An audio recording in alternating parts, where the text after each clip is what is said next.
Hello students, पिछले video में हमने रिलेशन के बारे में स्टडी किया था। आज हम स्टडी करेंगे फंक्शन के बारे में। तो what is the function? Function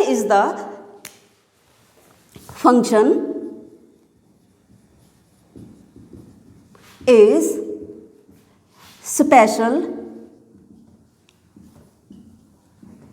special type of relation where domain is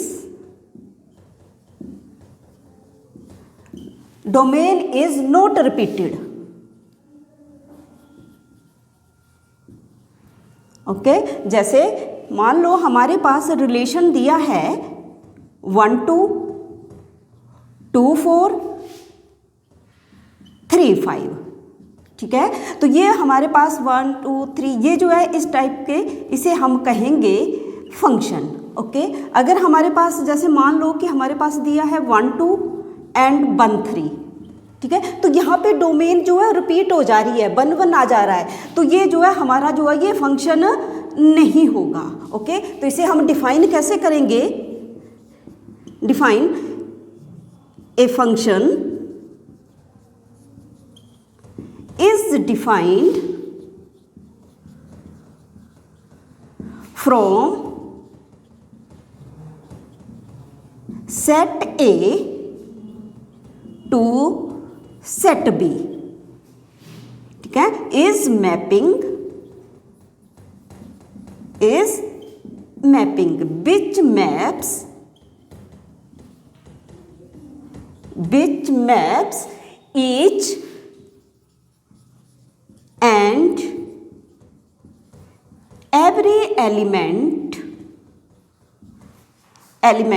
of A to give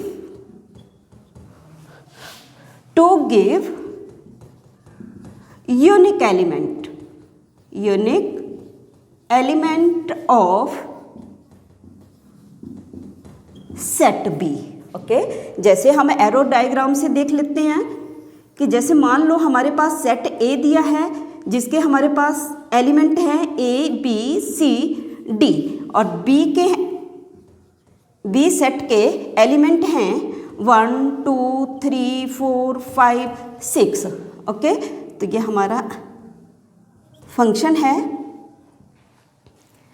ठीक है। ये जो ए सेट के एलिमेंट हैं इसे हम बोलेंगे डोमेन, और डोमेन जिसके साथ मैपिंग होगी, जैसे ए की जो है 1 के साथ हो रही है, बी की 2 के साथ हो रही है, सी की 3 के साथ हो रही है, डी की मान लो 5 के साथ हो रही है। ओके तो ये जिनके साथ मैपिंग हो रही है या मैपिंग कर रहे हैं हम, उसे हम बोलेंगे प्री इमेज। ओके और जिनके साथ मैपिंग हो रही है, जैसे हमारे पास है 1 2 3 5, तो ये होगी हमारी इमेज, या फिर इसे हम रेंज भी बोलते हैं। और 1 से लेके 1 2 3 4 5 6 जो आगे वो आगे हमारे कोडोमेन। ओके कोडोमेन, ठीक है। इसके बाद नेक्स्ट आता है हमारे पास टाइप्स ऑफ फंक्शन।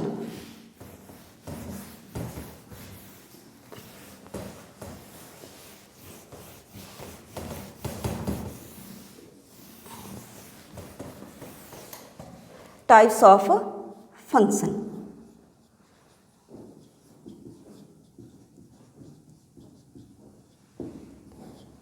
फर्स्ट है हमारा 1 1 फंक्शन। 1 1 फंक्शन को हम इंजेक्टिव फंक्शन भी बोलते हैं।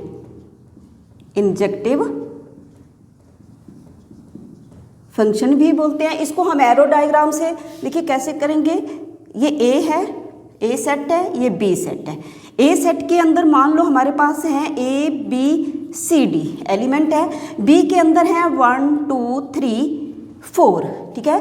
तो इनकी जो मैपिंग है, ए की मैपिंग 1 के साथ हो रही है, बी की 2 के साथ हो रही है, सी की 3 के साथ हो रही है, और डी की 4 के साथ हो रही है। यानी सभी जो डोमेन है हमारी वो ये चीज़ सिंगल सिंगल इमेज बन रही है इन सबके साथ, ठीक है। तो इस टाइप के फंक्शन को हम वन वन फंक्शन बोलते हैं। इसमें जो दो कंडीशन आ जाती है जिसे हम प्रूव कर सकते हैं कि ये वन वन है या नहीं है। फर्स्ट है हमारी f of x equal to f of y, ठीक है। x जो है हमारे पास यहाँ पे जैसे मान लो a है और यहाँ पे जैसे फंक्शन b में 1 है, ठीक है। तो ये जो है हमारी जो है अगर ये कंडीशन हमारी क्लियर हो जाती है तो देन तो x इक्वल टू बाई भी जो है वो इक्वल होगा, ठीक है। सेकंड में आ जाता है हमारे x is not equal to y, then f of x is not equal to f of y। तो हमारी ये x इक्वल टू अगर y जो है इक्वल नहीं है तो हमारे फंक्शन भी जो है वो इक्वल नहीं होगा। सेकंड आता है हमारा मैनी वन फंक्शन। तो मैनी वन फंक्शन में देखिए हमारे पास a सेट दिया है, b सेट दिया है। a सेट के हमारे पास एलिमेंट हैं a b c और इधर है 1 2 3। a की मैपिंग हो रही है 2 के साथ, ठीक है। b की मैपिंग भी हो रही है 2 के साथ, c की मैपिंग हो रही है 3 के साथ, ठीक है। तो हमारे पास क्या बन जा रहा है हमारे पास फंक्शन a2 और b2, यानी दो एलिमेंट की इमेज जो है वो सेम है, ठीक है। सिंगल इमेज है हमारे पास 2। तो इस टाइप के फंक्शन को हम बोलेंगे मैनी वन फंक्शन, ओके। तीसरे नंबर पे आ जाता है हमारा इनटू फंक्शन, ठीक है। तो इनटू फंक्शन में हमारे पास सेट A दिया है, सेट B दिया है जिसके अंदर मान लो एलिमेंट है 1 2 3 4 और इधर है हमारे पास 5 6 7 8 9 10, ओके। तो इनकी देखिए मैपिंग 1 के 5 के साथ हो रही है, 2 के हमारे पास 6 के साथ, 3 की 7 के साथ, 4 की 8 के साथ। अब हमारे पास जो 9 और 10 बच गए, अगर ये ऐसे बच जाते हैं तो वो कौन सा फंक्शन होगा, इनटू होगा, जिनकी किसी के साथ मैपिंग नहीं हो रही है, ओके। फोर्थ आ जाता है हमारे पास ऑन टू फंक्शन जिसे हम बोलते हैं सर्जेक्टिव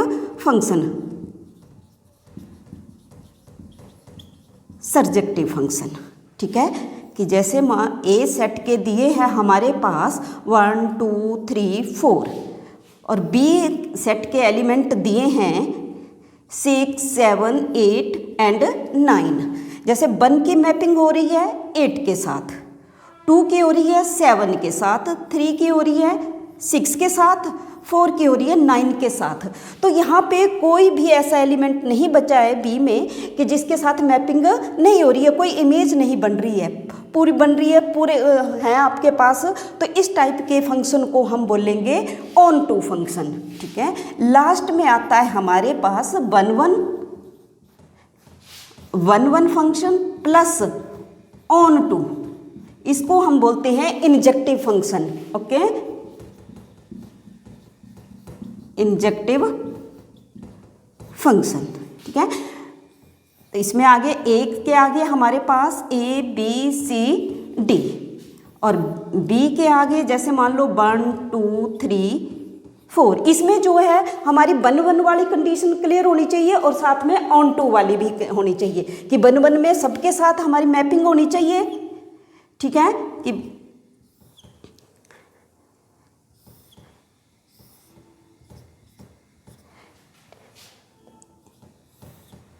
ठीक है, सबके साथ मैपिंग होनी चाहिए और ऑन टू वाली भी जो है क्लियर होना चाहिए। जैसे 1 के सबके साथ मैपिंग हो रही है, ऑन टू में भी सारे फंक्शन के साथ मैपिंग हो रही है, तो इस टाइप के फंक्शन को हम बोलेंगे इंजेक्टिव फंक्शन। ओके, उसके बाद आता है हमारा next composition and invertible function. Okay,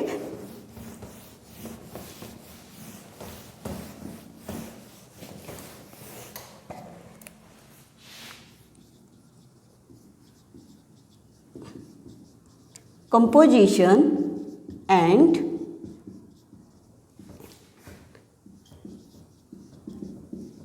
invertible function। Composition होता है दो या दो से ज़्यादा चीज़ों को कंबाइन करना। ठीक है, या हम मैथमेटिकली बोल सकते हैं, या दो फंक्शन हमें दिए हैं, उन्हें ऐड करके हमें क्या मिलेगा, एक सिंगल फंक्शन मिलेगा। ओके, तो इसे हम डिफाइन करेंगे, कॉम्बिनेशन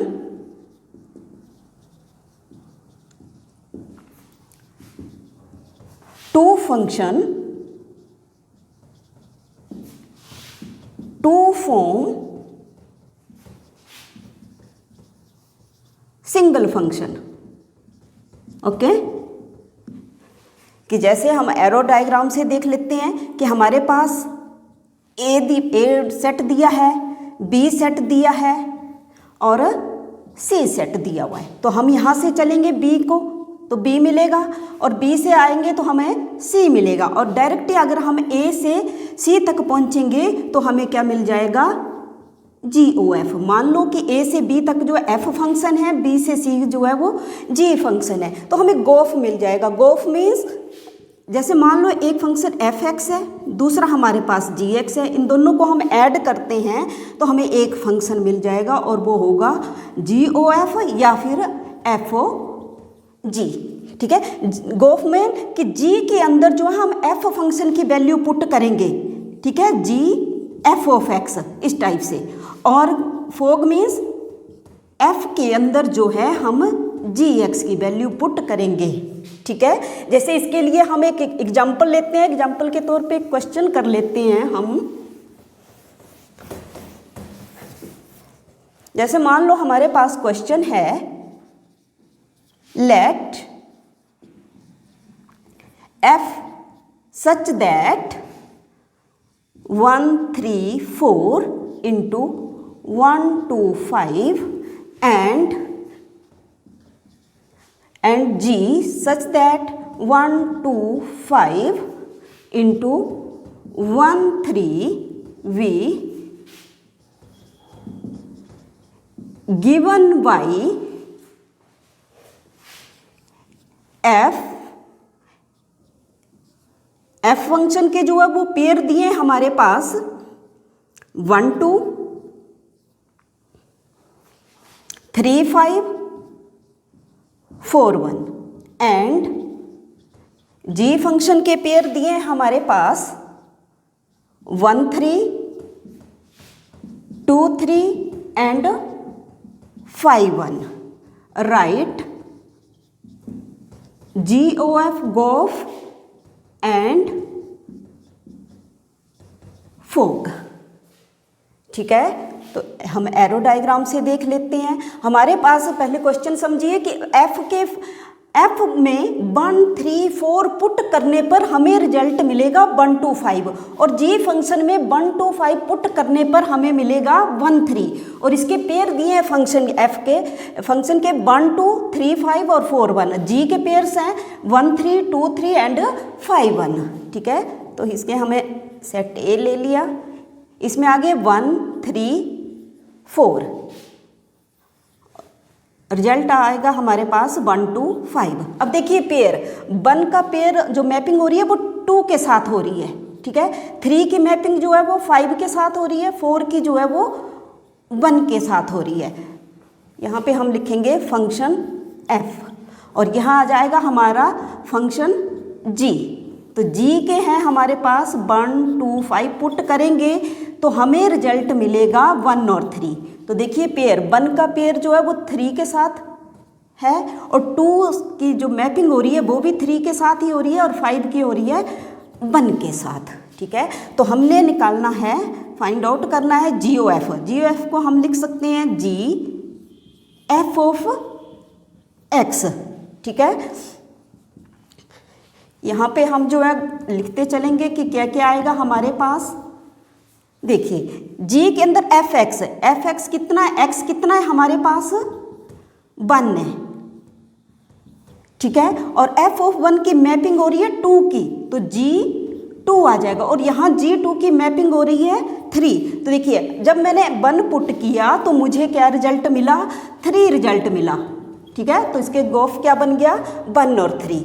इसी टाइप से जब मैं जब मैं 3 पुट करूँगी तो मेरे पास क्या आ जाएगा, किसके साथ हो रही है इसकी मैपिंग? 5 के साथ, G5। और यहाँ पे G5 की मैपिंग हो रही है 1 के साथ। तो मैंने जब 3 पुट किया तो मुझे क्या मिल गया? 1 मिल गया। ठीक है, इसी टाइप से जब मैंने 4 पुट किया, 4 की मैपिंग हो रही है 1 के साथ। ठीक है, 4 की मैपिंग हो रही है 1 के साथ। तो F4 है हमारे पास 1 और G1 की मैपिंग हो रही है हमारे पास 3 की। तो हमारे पास आ गया 4 और 3। तो ये हमारा गोफ आ गया। इसी टाइप से आप FOG निकाल सकते हैं और कमेंट बॉक्स में आप जरूर बताइए कि FOG इसका क्या होगा। इसके बाद आ जाता है हमारा इन्वर्टिबल फंक्शन। ये लास्ट में आपका इन्वर्टिबल फंक्शन होता है। इसका जो फंक्शन हमें दिया है उसका अपोजिट कर देना, उल्टा कर देना। ठीक है, कि जैसे मान लो हमारे पास f फंक्शन दिया है a to b। a क्या है हमारे पास? यहाँ a जो है डोमेन है। ठीक है, और b जो है हमारे पास कोडोमेन है। ओके, अब देखिए, तो अगर मैं इसको उल्टा कर देती हूँ तो क्या जाएगा? f of b to a। यहाँ पे b हमारे पास आ गया डोमेन और a आ गया कोडोमेन। ठीक है, कि जब डोमेन को जब हम कोडोमेन में चेंज कर देते हैं तो वो इन्वर्टिबल फंक्शन बन जाता है। ठीक है, और इन्वर्टिबल फंक्शन को हम on1 और on2 भी बोलते हैं। ठीक है, जैसे फॉर एग्जाम्पल हमारे पास दिया है x equal to sine theta. Theta जो है यहाँ पर डोमेन है। थीटा जो है मैं पुट करूँगी तो रिजल्ट मुझे मिलेगा x। ठीक है, और x जो है यहाँ पर कोडोमेन है आपकी। तो यहाँ पे मैं साइन यहाँ इस साइड ले आती हूँ लेफ्ट हैंड में, तो क्या बन जाएगा? Sine inverse x equal to theta. अब यहाँ पे जो हो गया x आ गया हमारे पास डोमेन और थीटा आ गया हमारे पास कोडोमेन। तो हम कह सकते हैं कि जब हमारी कोडोमेन बन जाती है तो उसे हम इन्वर्टिबल फंक्शन बोलते हैं। Okay, thank you.